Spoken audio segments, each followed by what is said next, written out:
All right, I start the Zoom meetings and then people start entering the waiting room and I get the doorbell sound and then I wait until it's slowed down and then it slows down and then I start talking and then somebody shows up.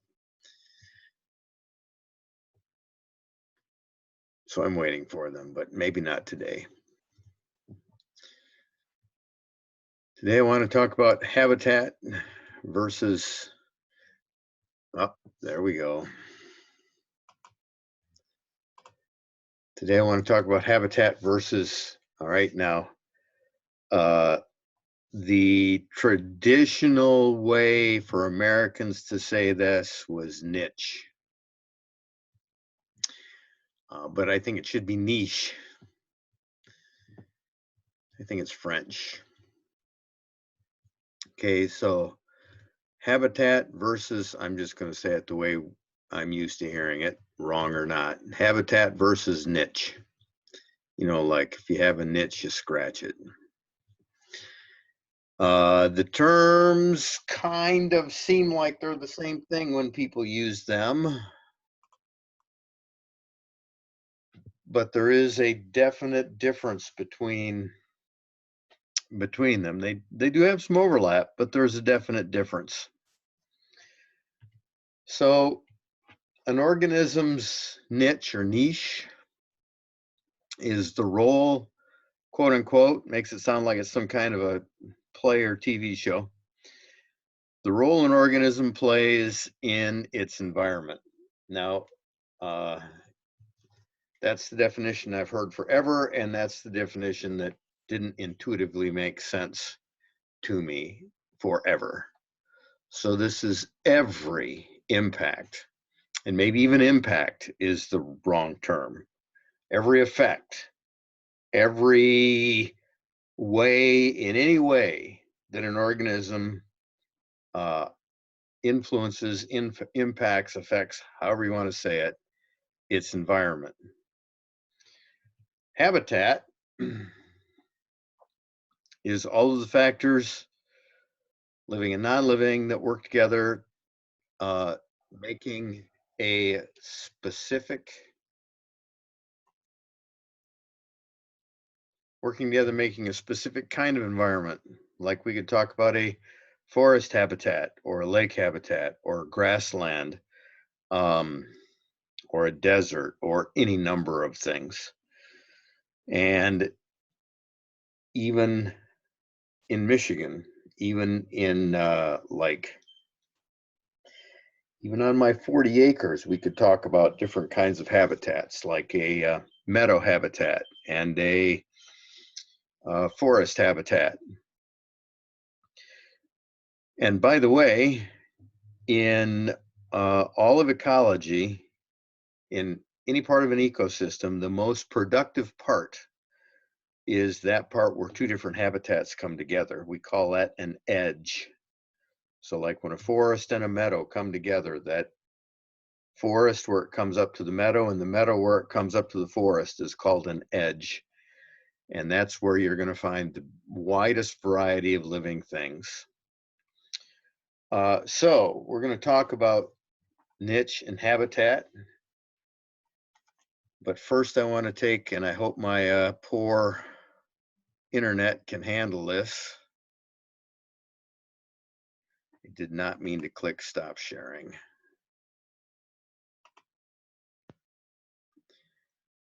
I meant to click new share. It says I'm sharing my screen, so I should be able to change programs and have you at the right place. And hopefully if all's working well, you see in the upper left-hand corner, largest ever camera trap research of Michigan wildlife, and in the lower right-hand corner, you see the U of M. So this is a study that's being done by the U of M, their ecology department, and hopefully my poor hotspot internet can handle the video and streaming it back out. We'll see. If not, you can always look it up on your own.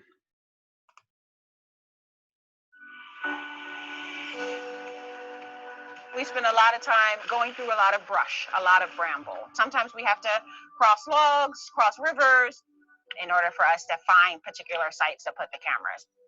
It's not easy work, but it's super fun. We're really interested in understanding how species vary across space, their different behaviors, what they're eating, the type of parasites they have. But our first question is the species there? So before we can figure out what a coyote eats or what a raccoon eats, we need to confirm that those species are actually there. We put out remote cameras to survey. Anything that walks by, it triggers the camera to take a picture. You never know what you're going to see in the field. So one day I might stumble across a bear cub or a skunk. Every day is different. When you first extract the SD card, it's like Christmas. When you pop it into the computer, there's this feeling of excitement that never really goes away after your first camera trap. Seeing hundreds and hundreds and thousands of deer pictures. But when you hit that first coyote or that first bobcat or a bear, it's really exciting. There's a couple different habitat types that kind of merge in a single spot. We want to try to get as close to that intersection of different Okay, it just dawned on me that you can see this maybe, but I don't think you can hear it, because I think I have to find a setting that says share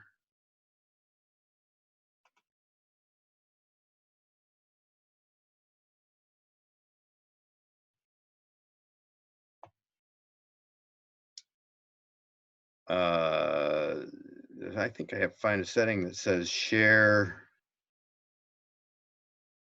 system sounds or computer sounds or something like that.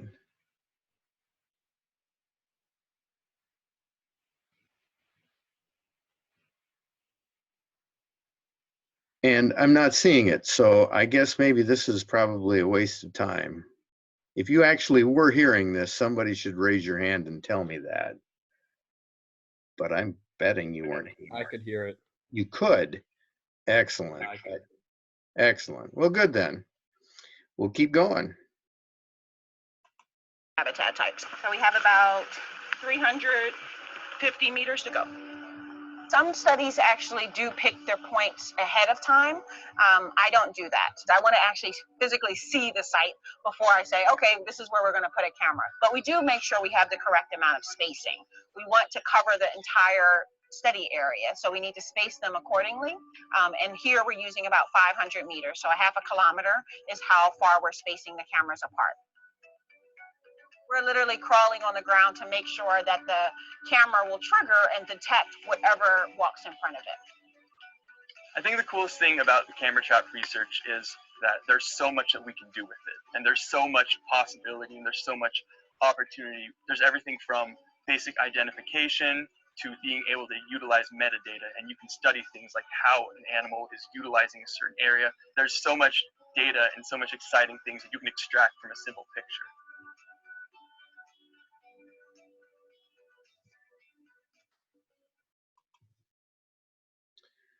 All right.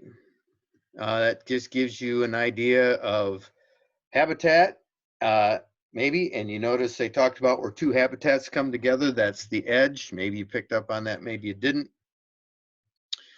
And you got some pictures of some cool, interesting things, a badger, a bear, coyote. And so I want to kind of take a minute. I need to add a blank slide here. I want to take a minute and expand on this idea of niche versus habitat.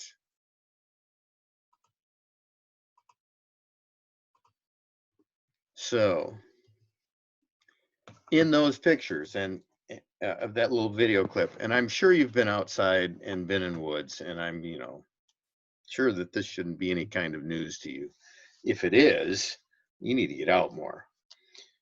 So in one of those forests, we might have had trees, and not just trees, but several kinds of trees.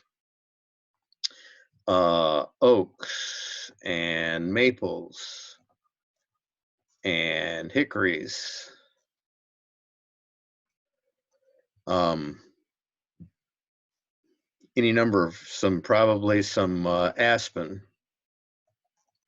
and any number of broadleaf trees. And then we also had probably red pine and white pine, but probably not in the same picture. They were giving clips from a couple different woods, and I think this study has 3 locations they're doing. One in the UP, one actually near Detroit, so that they can see how the wildlife and the domesticated life are interacting with each other. And another one someplace else, I'm not sure. But anyway, red pine, white pine, maybe some other pines, and these probably would have been actually 2 different ecosystems, unless they were in the middle of the state. In the middle of the state, the pine and the hardwood ecosystems kind of merged with each other. You see pines growing around here, but most of the pines growing around here have been planted by someone somewhere along the way. But then what else? You'll see, you've got ferns and mosses, and these could be in either of these mosses, and wildflowers of all different sorts. And we saw several different kind of animals. And you know, they may not be around here exactly. I know for sure. I hear them frequently, see them occasionally. Something's doubled here, and I don't know what. Coyotes. And a few years ago, there was a badger around here. Made this hideous, scary screaming sound. And we went from having like about 30 chickens to having about 5 in just a couple of days as the badger went in and tore them apart. I never saw the badger, but my next door neighbor did. And anyway, we